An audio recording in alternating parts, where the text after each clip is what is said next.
random adventures, and let's continue talking about our agility competition that we did last weekend on Tallinn.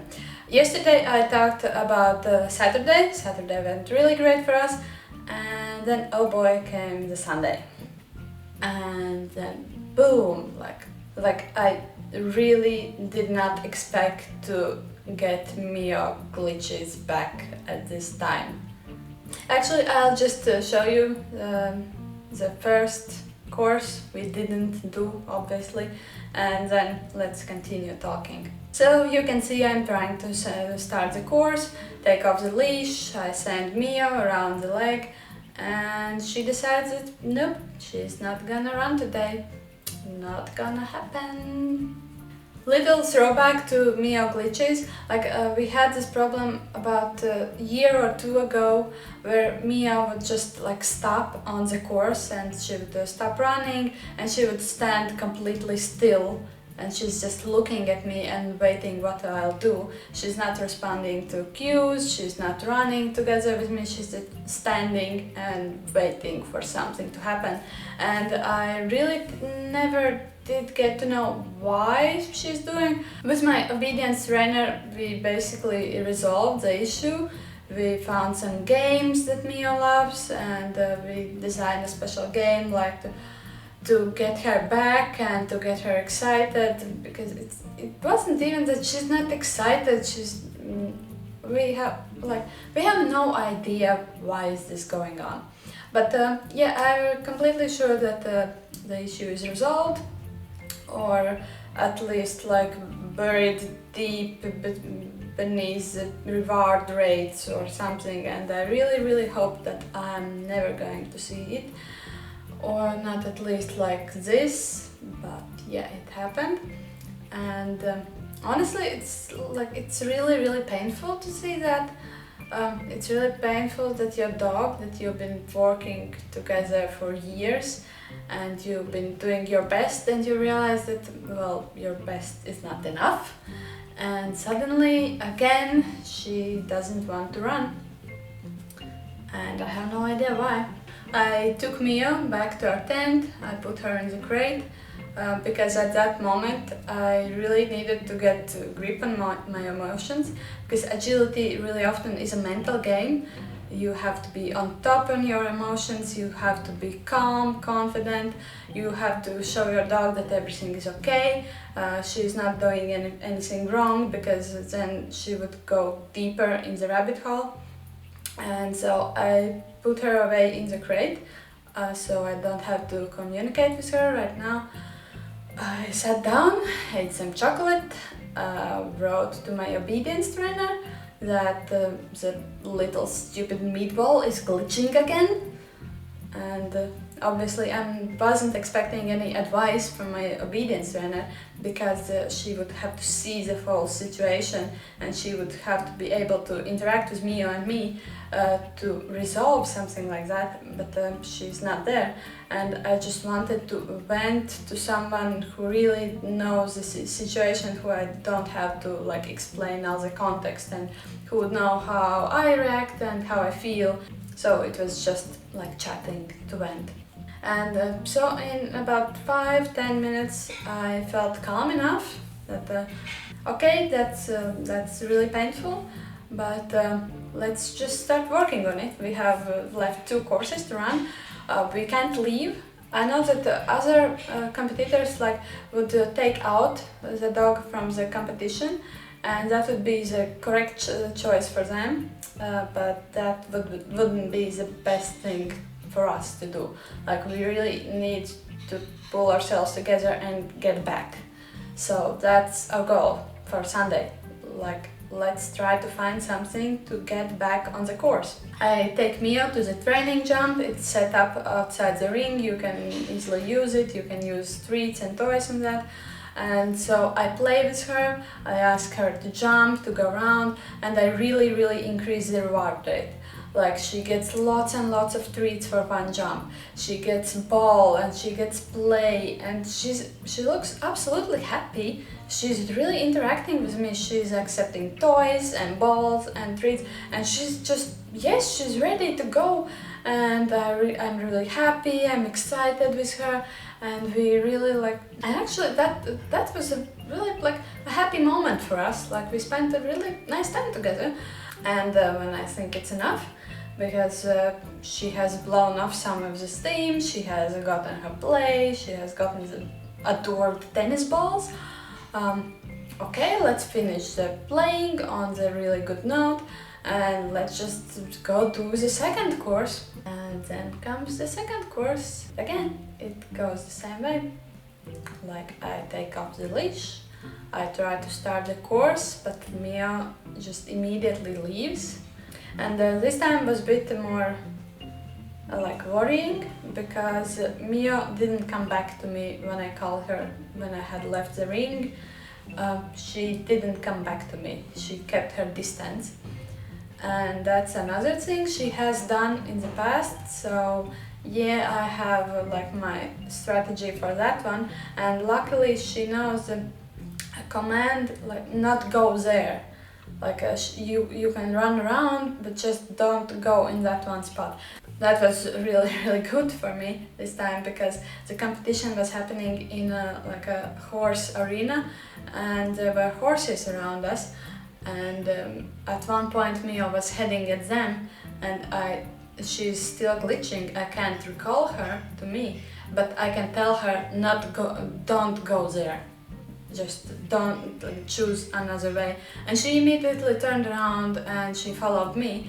Like she's following at a distance, but she is following. And the distance is getting closer and I'm getting happy. Then she realizes that we're going to the tent, and she doesn't want to go to the tent. She obviously has her own agenda. She wants to do something else, which I don't really know what it is. Like, I don't know, let's go play with the horses and terrify everyone, or something like that in a terrier style. And again, we are playing a little bit, and again then we go in the crate.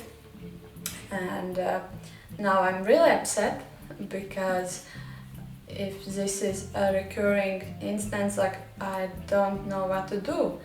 Because on the first time I thought that, well, I hoped that I had somewhat resolved the issue, because Mia was really happy to work.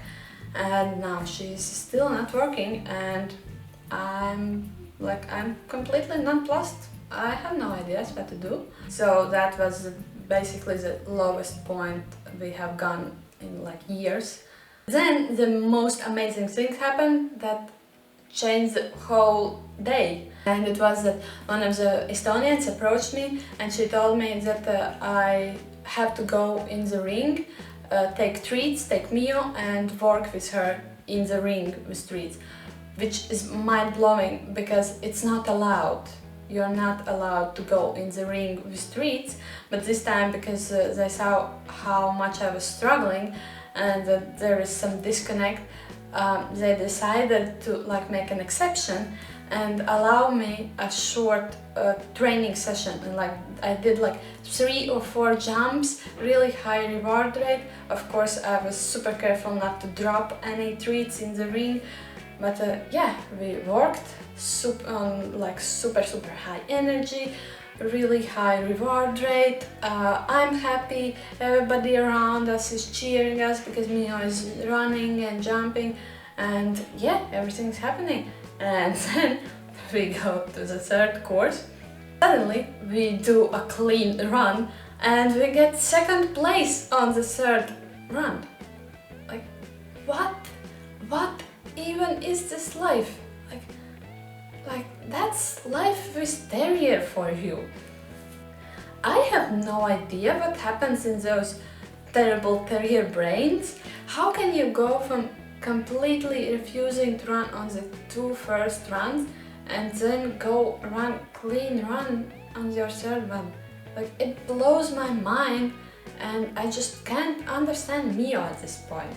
And let's just go see our clean second place course. For the third course, I sat down Mio outside the ring with a treat. That's a trick we've been doing, and yeah, we're trying to run. You can see it's like looking at Mio in a really slow motion. Like I have never seen her that slow and so much preparing for the jumps. But we are doing the best we can, everything is going nicely, and you can see it's really quite an easy course. On this part I almost didn't manage to get her in the waves. I went in the right place, but we did it, and I'm happy she did the tire jump. We had not done that in a while, and oh my god, clean course! I feel it was a really good job on me, because I really worked to resolve the issue, and you can see maybe on the course I have to really cheer her up on every step. I'm really cheerfully shouting like let's go, go on, and I chose the safest and easiest handling options. I chose the easiest possible course for her. I did like everything I can to make it super easy for her, and yeah, that's definitely on me, and I'm happy that I have the skills to actually do that. I think that I don't know, about a year ago I wouldn't have been able to do that, and to be honest, if the course would have been like a harder, more difficult course, I also wouldn't have been able to do that. And honestly, that jumping run isn't the best we have done. There have been way better courses, but I'm still really happy about it. I think we met our goal, we get back on the course, we run it clean, everything worked, and we just finished our Sunday on a really good note. And before I go away, I want to address really shortly, I'll try to be short, another issue. I think it's really important, and it's goal setting for yourself. Like you heard yesterday, I was really hyped about how awesome the courses went, how we did our best competition ever, and if a more experienced handler would look at those courses, he would think like, those are not good courses, that's not a good job. And for that more experienced handler, obviously that would be true, because more experienced handler would run those courses better, faster, and with better options. But for us, we are still really beginners. Mio is my first dog. I have never ever done any sports in my life before agility. So this is still, everything is completely new, despite of us being some years in the agility already.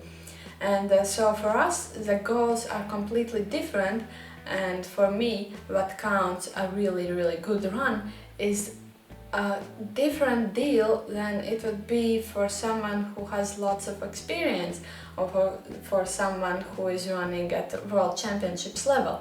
We are not at that level, we are running at our level, and I believe that the only way to measure your success is against your own progress.